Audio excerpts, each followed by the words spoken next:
What's up, everybody? Welcome to the Life Inner Show. I'm your host, Jason Wojo. On the Life Inner Show, we help people make more, work less, and live better. I am joined by my Polish co-host, Polish Peter. So listen, I want you to say, what's up, everybody, really quickly again. Dude, that came out fast. That came out fast. So do it again. Come on, let's see it. I don't know how to do that. I can't do it. It's not that easy, is it? What's up, everybody?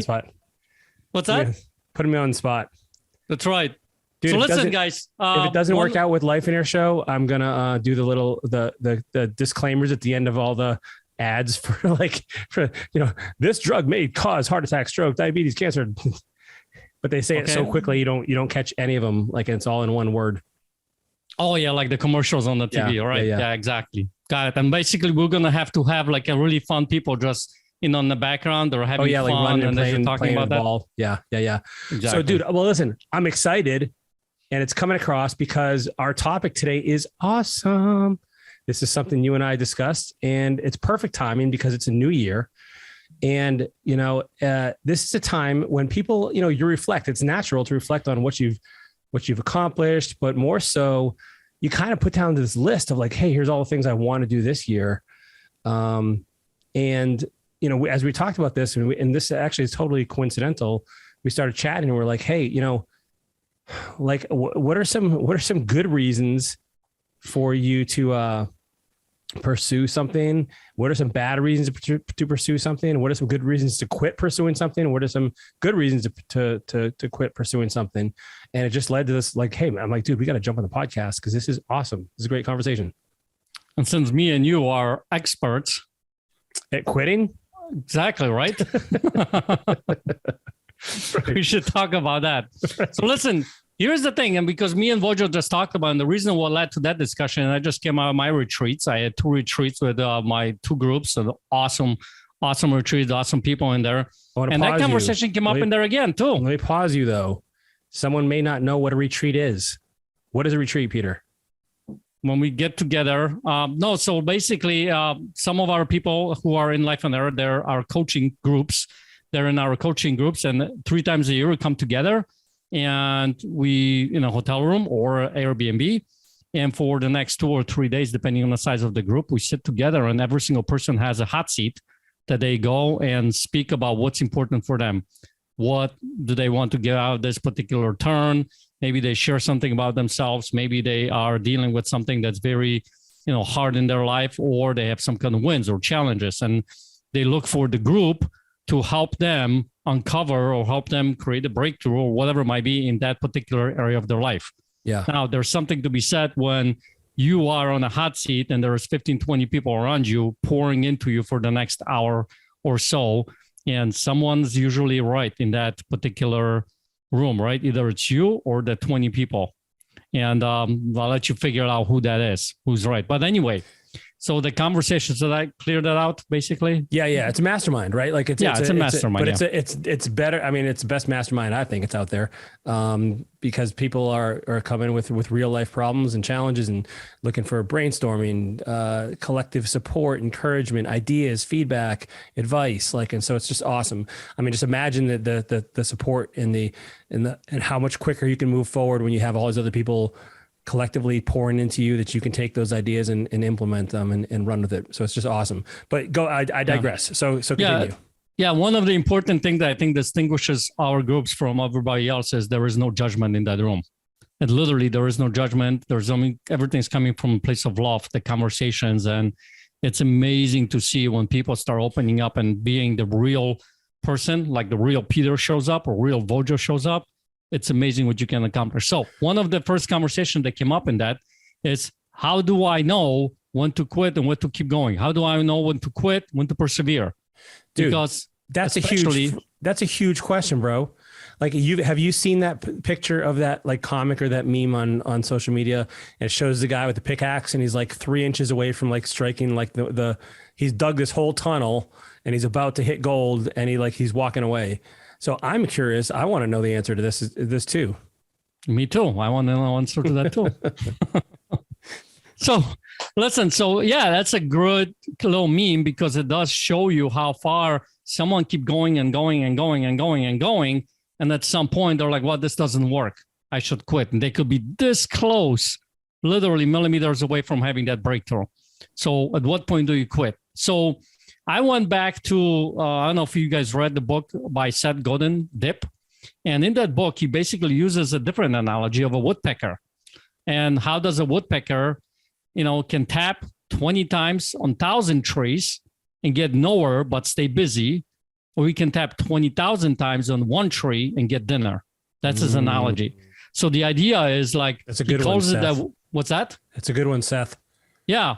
So he calls it the woodpecker's dilemma. Woodpecker's dilemma, can tap in the same place for hours and find nothing. We can find dinner and live to pack another day, right? So how is this? How do you know when to move in? How do you know when to keep persevering? How does he know when to find the right tree? So for us human beings, how do we know that we found the right tree to pack on for very, very, very, very long time, as opposed to keep going from one to another, to another, to another? Now, what does that look like? I call them squirrels, right? Think about it. In our lives, we have all these different squirrels that are all over the place, and we tend to go from one thing to another. In real estate, that looks like different trainings, different courses, different strategies, right? Whether it's a wholesaling or, there's dozens of them. So how do you know which way to go? Well, he talks about there's ways to figure out of when you should not quit. Like, here's the bad reason for quitting. And one of the bad reasons for quitting, go ahead. Before you go there, dude, I want to just unpack this for a second, because I may be over exaggerating here, but this singular question seems like it has the potential to influence your life just about anything else. Like, when should you stop asking out that girl or that guy? When should you stop trying to get another deal in real estate? When should you give up on trying to lose weight because it's not working? When should you, I could think of just endless illustrations for this, but this is really, I think, because everybody starts off from somewhere new whenever they're trying something that they haven't experienced before. And so, how do you know, like, should I keep, like, what's my signs? Right. Should I keep going? And for you, by the way, as you mentioned that, you should have stopped asking that girl a long time ago because you're married. Okay. So just should have stopped a long time ago. Okay. Well, that girl was my wife, and I did win because she's my wife now. Well, listen. So here's the thing, because especially how many of us, when we were looking at Life on Earth, we're creating our visions, right? And a lot of times that vision can seem out of the norm in our current environment. Wojo talks about it all the time. When he went on his own and started his own business, his mom, what was the common denominator? What would she keep saying to you? Oh yeah, dude, Jason, you have a PhD. Why aren't you in academia? Why aren't you a professor? Why aren't you in biotech? Why aren't you running a lab? Like, all these things. Right. She should talk to me. I'll tell her why. Mom, you do not want me in a lab. But in all seriousness, that could have been easy for me to go back to, because I was comfortable with it, because I was trained in it, because I had background in there, versus real estate, which I really, I was really lucky when I first started off in real estate investing and had some early successes with Steve Cook as my coach. But then when I moved, so I started investing in DC, I moved to a new market and I had to start from scratch, and it was hard. It was tough. It was an uphill battle, and I could have easily said, like, man, maybe this isn't for me. Maybe I just need to go back to getting a job. Right. And that's the moments that you have to start looking at, do I keep going or do I go back and get a job? Because, by the way, you going into all these academia and doing these masters and degrees, whose vision was that? Yeah. Is that yours? Well, it was a safety vision, really. Like, hey, I guess this is what I do, and I want a great life, so I get a bunch of degrees, and so I have my choice of a great job, and also I'll have a great life.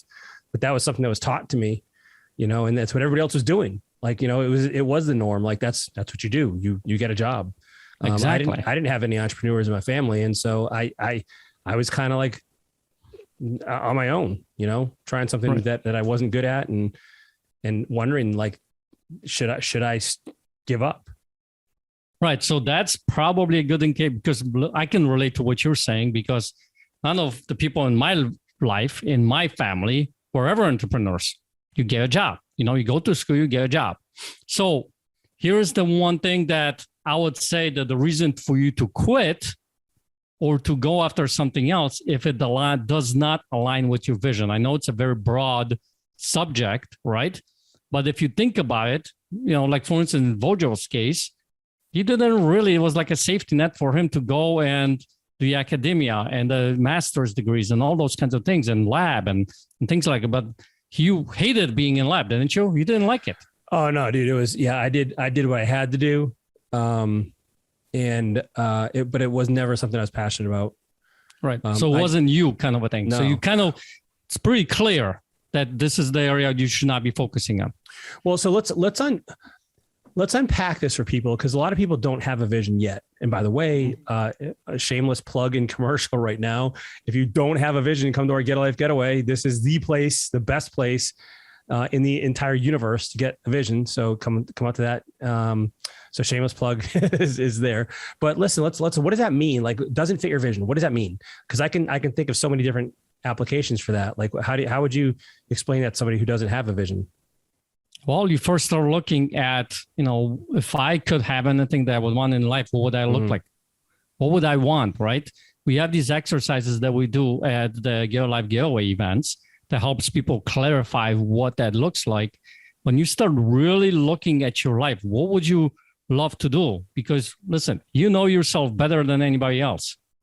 And if you hate being told by somebody else what to do, when to do, how to do it, you're probably not going to be a very good employee, right? But if everybody's telling you should be an employee, then there's going to be that inner battle that's going to be happening with you. So that's kind of an indicator that you're probably not living your vision, I'd say. Okay. So if it doesn't fit your vision, it's a good reason to quit whatever it is or stop doing whatever it is you're doing. So like, give me some other things, like, cause there's other reasons. Like what if I'm just terrible at it? Is that okay? Should I keep going? Well, you personally, I mean, terrible a lot of things. So yeah, you should just quit. Well, listen, dude, our listeners are going to be like, these guys. They don't know what's going on here. Yeah. Like, well, how about this? What if you try? I think here's a good reason to quit. Like, I think not fitting your vision is probably the number one reason, but like, I think there's a bunch of other ones like that for good reasons to quit. Like, what if you try it and you don't like it?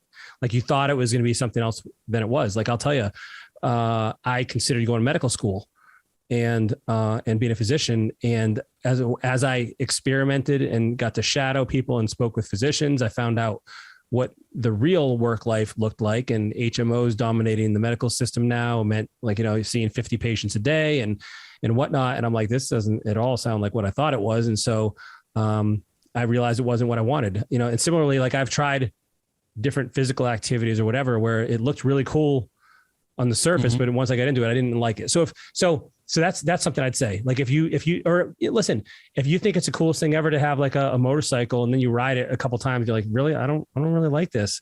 I want you to give yourself permission, like to get rid of it. Like don't continue doing something just because you invested into it, whether that's money, whether it's time.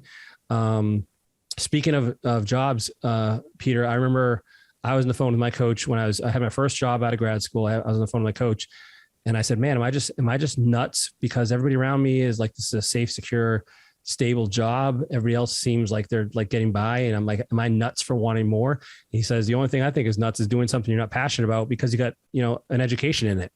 And I'm like, that's when I think, so, and let me distill that for you. It means like, if you spent a whole lot of time learning to do something, or maybe saving for that car or that toy or that whatever, like just give yourself permission. If it's not what you thought it was, let it go. Like don't let your ego get sucked up into that, or your pride. Right. And that's a good point, because the ego will show up. I hear this a lot of times when people are like, well, I've been investing in my career for the past 20 years, right? I've been in this career for 20 years. I hate it. I don't want to be in it. I can't do this anymore, but I've spent 20 years into this. Now you're telling me to quit and start all over again? Well, dude, that's not a good reason to stay, So let me give you another reason that I thought of as you're talking here is like, so this immediately came to mind is like, so when I I was really blessed with my bodybuilding. Where are you now? I Yeah, mean, sure, fine. You do. yeah, look, dude. I mean, Okay. you know, I had a good amount of success. I had national recognition, you know, and won some national, you know, titles, things like that. And I reached a point where I didn't want to continue that anymore because of the toll it was taking on my health and what it was involved in being. I was like, you know, I got up to 250 pounds. Dude, I'm only 5'9", like stretched out, right? And so like, that's a lot of weight. And I noticed it was taking a toll on my health. Like, I mean, I'm 250, dude. I literally could not talk on the phone because I had to like move my head like this to the side because my bicep was in the way. Like, so all these things that I was giving up in terms of quality of life, but I'd spent all these years pursuing it. I'd been successful in it. Everybody looked at me like I was getting acknowledgement and approval. Like, dude, I'd have people say, like, oh my God, you're Jason Wojo. Like, I was like, it's the strangest thing, by the way. I think it's hilarious that happened, but I had an identity wrapped up in that as well. Like, so maybe you're a successful real estate investor or a business owner, or, you know, you're really good at something, but you know, it doesn't float your boat anymore, but you're like, gosh, you know, I find so much significance here and I find so much connection and my needs are being met. Like, that's a tough one, man. Yeah, it is. And one of the reasons that I think what we're talking about here is fear, right? Because people will not go and quit and do something else that they move on to or persevere because of fear. And if fear is there, and you know when the fear is there for you, right? It's pretty clear, like if you're fearful about either quitting something or keep going and persevering into something, there's fear behind that. That is a bad reason to quit.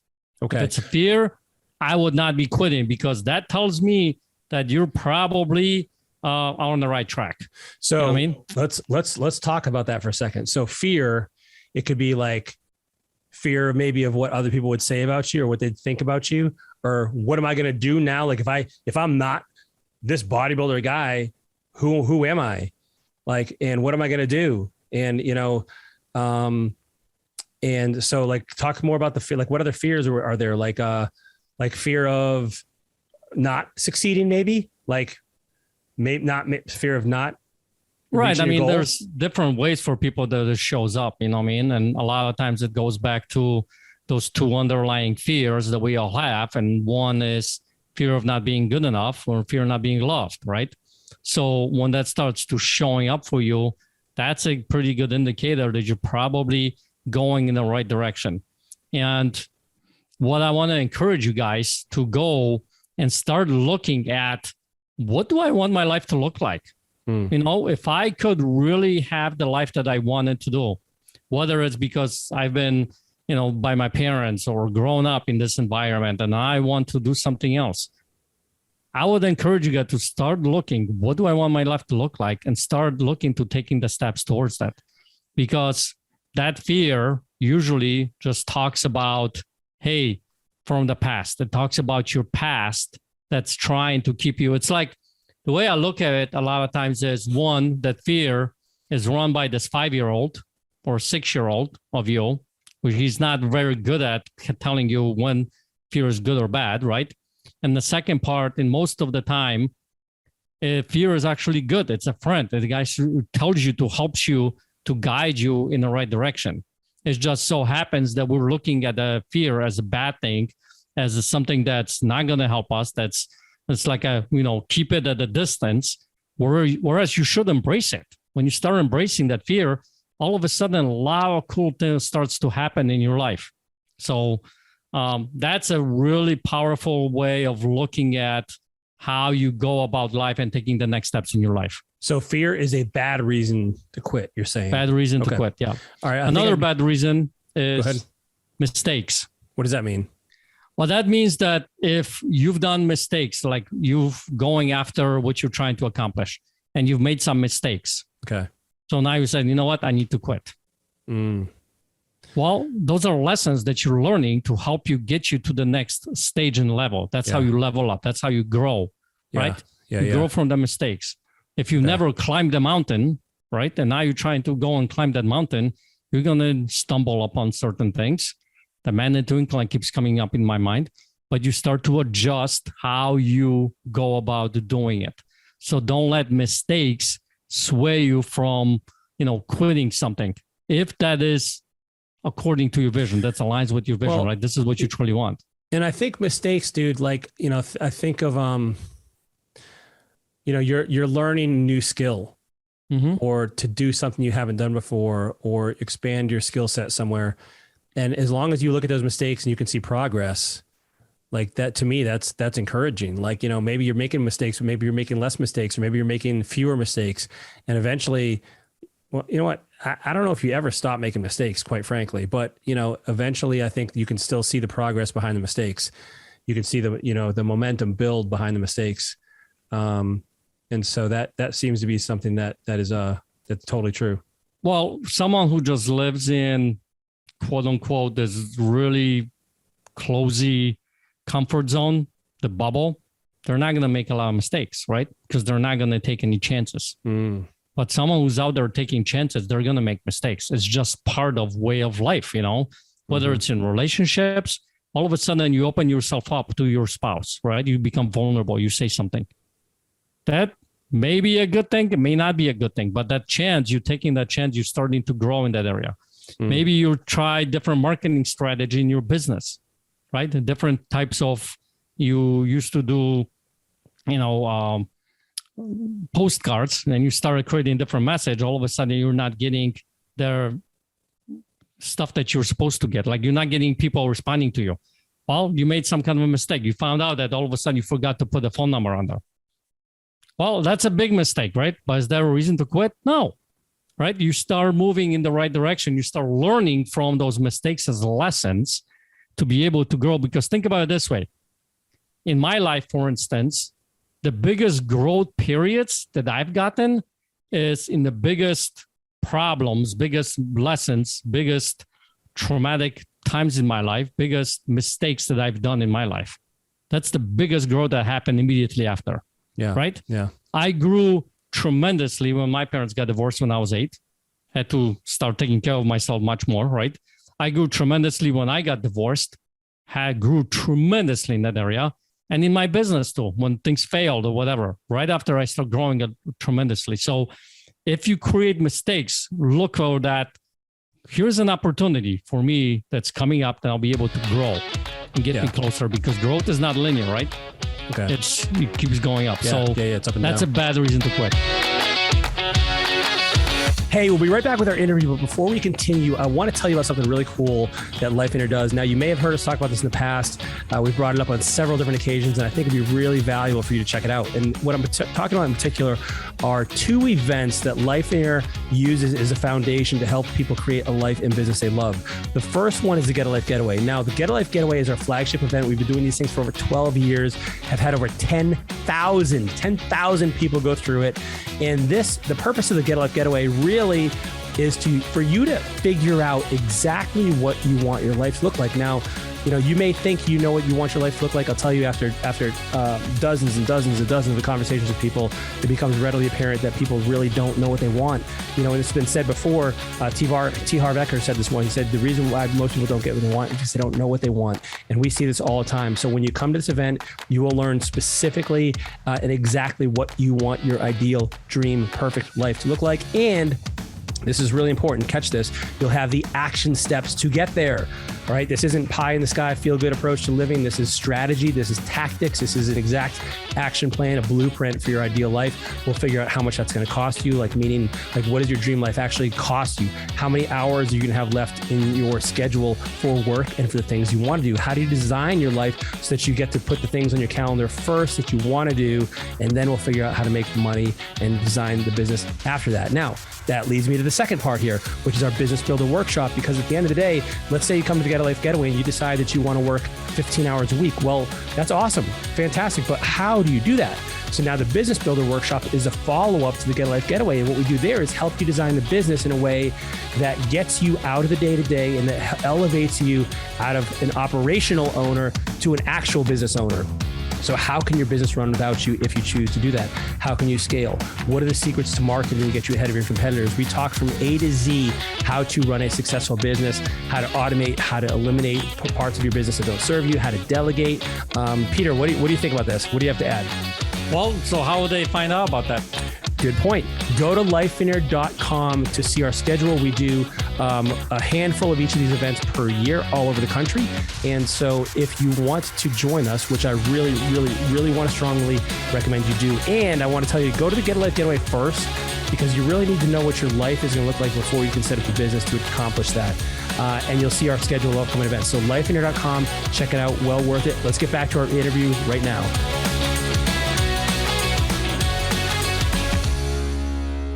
What struck me is as I was explaining to you what it was like to be 250 pounds, if whatever you're pursuing has a big negative impact on the rest of your life, like right that outweighs the pros, like, so for me, not being able to literally walk, 50 feet without my back cramping up and being out of breath, even though, listen, your body doesn't care if it's muscle or fat. For my body, it was telling me like, no, this isn't cool. I don't like this.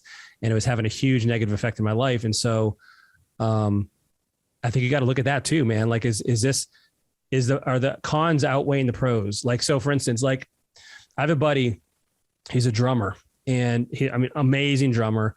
He's been a studio drummer. He's been in bands. Well, he was asked to tour with the band Seether, as a drummer. And, earlier in his life, he would have been all over. This is this guy's dream. This was his dream since I've known him. We played like Little League together. And when this came through, he had a family and he had a wife and he had a son. And he's like, I don't want that now because the effect, that was my dream, but it no longer fits my vision. And the effect it would have on my life is not even close to worth it. Like, this was my dream up until, for the last, 25 years of my life, but like now it's different now. And so that actually, that touches on a few of the points we mentioned, like it no longer fits your vision.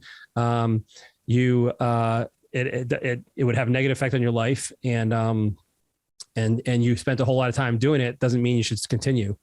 Well, and here's the thing. The other thing that I just heard you talk about is now his why for what he's doing with his family became much bigger than the why of playing in a band. Yeah. That why became so strong that going to the band, it would be great and awesome, but at what cost? Yeah. Yeah. Right. And that's what is really important for us to look at, because we should just look at, like, let's say in New York and Washington, D.C., these high level stockbrokers, stock traders, and they're working 20, 30 hours a day, seems like. Yeah. What's their personal life look like, right? There's divorces that happen, or they don't have any relationships at all, or things like that. So does that costing you your life? It? Yeah. Is it worth it? Right. You got to look at that, and that's when you either got to scale back or change your trajectory of your life. Well, that's where I think, like you said before, man, having the vision really helps you identify what is most important to me. Because I think the truth is, like, we all have parts of our lives that are important, but think of this, like many of us have, and there's an example that I've played out in my head a couple of times where, like, okay, if my house was on fire and I could only grab 3 things, not including my family, right? Of course, family, but what 3 things could I grab? And I'm like, okay, I'd grab my laptop, I grab this guitar, and I grab this whatever, like it, right? And so what if you look at your life like that and you said, okay, what about if a picture of me? You wouldn't grab that? You have a picture of me. Your desk, hairspray, right? Is probably what caused the fire.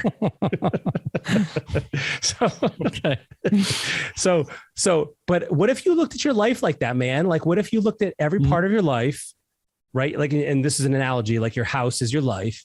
And what are the most important things to make it out of the fire? Right. For me, it was my family, number one, for sure. Mm-hmm. But I don't know if that's true for everybody. Everybody's different. But you got to look at what parts of my life are the most important to me that I absolutely do not want to burn. And then use that as an objective test to look at your decisions and choose, like, is this in alignment with this, or is this getting me further away from this? All right. And I think, it keeps going back to this. I will tell you this.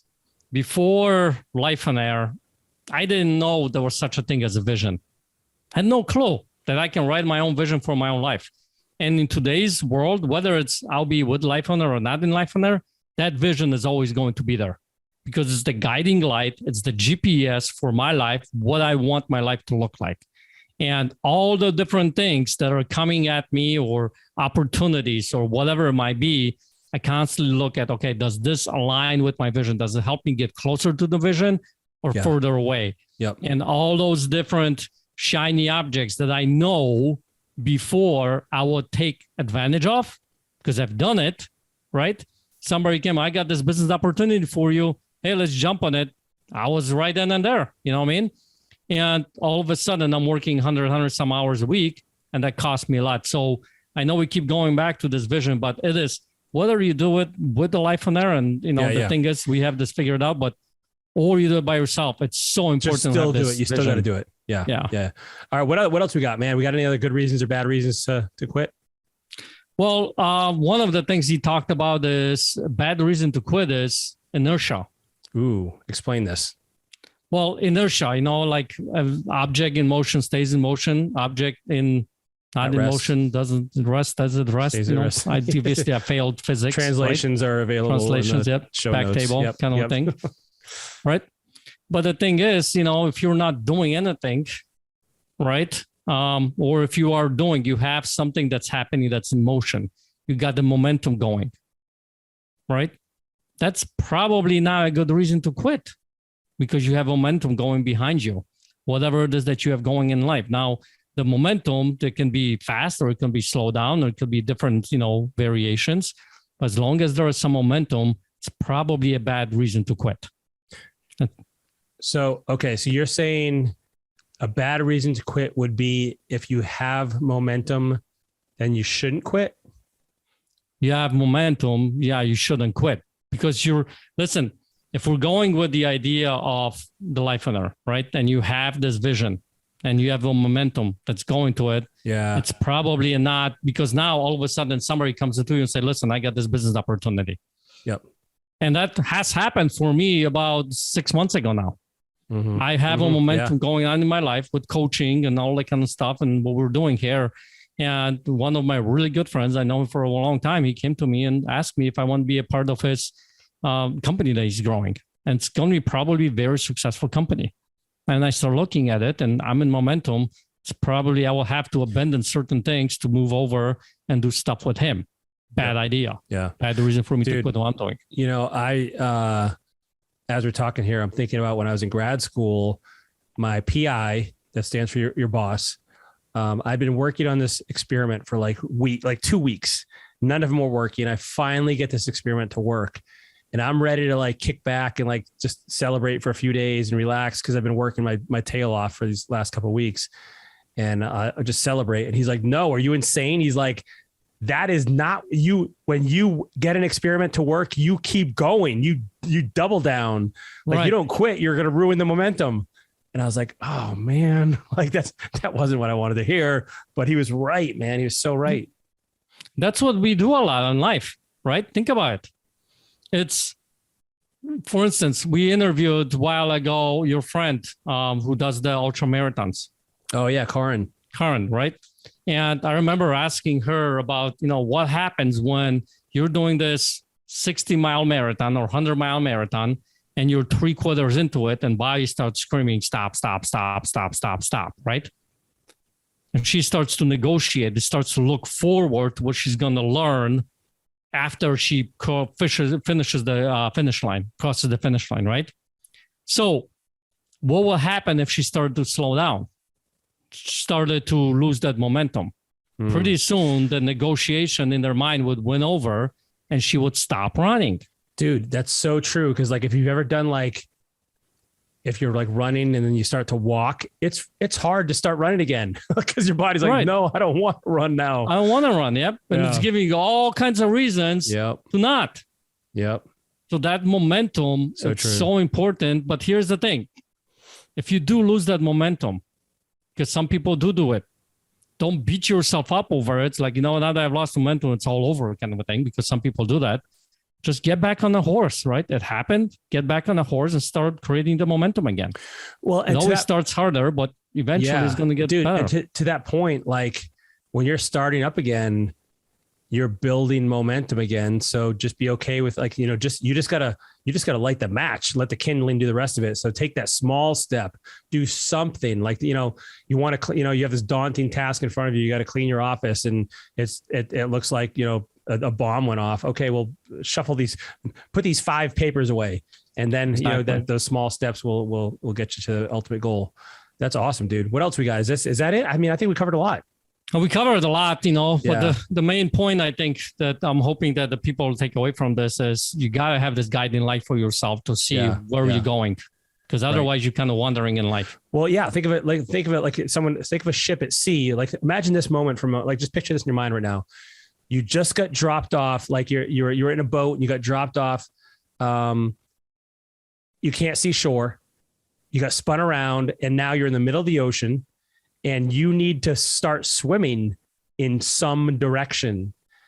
And you don't know which way you're going to go. How do you decide? Right. And that's what the vision gives you, is you can see like way off in the distance, you can see that lighthouse or the shoreline, or a buoy or something. And like, that's what guides you. Right. Because otherwise you could be swimming the wrong way. And now you're further out at sea. And now you're asking yourself, should I keep swimming? Or, it gets tough, right? It gets really tough. Well, listen, it's been an opposite episode, man. I love these conversations. And I hope you, the listener, enjoyed it as well. As always, we would love for you to like, share, and comment. And if you want to be part of the Life Inner conversation, like come find us, go to lifeinner.com. We have a free app that you can be part of. We are also, Peter, we're also starting to boost up our social media. We've been neglecting that a little bit too much. And so come find us at Life Inner, the Life Inner Facebook page as well, or wherever you use social media. And we will see you in the next week's episode. Take care, everyone. Have a great one.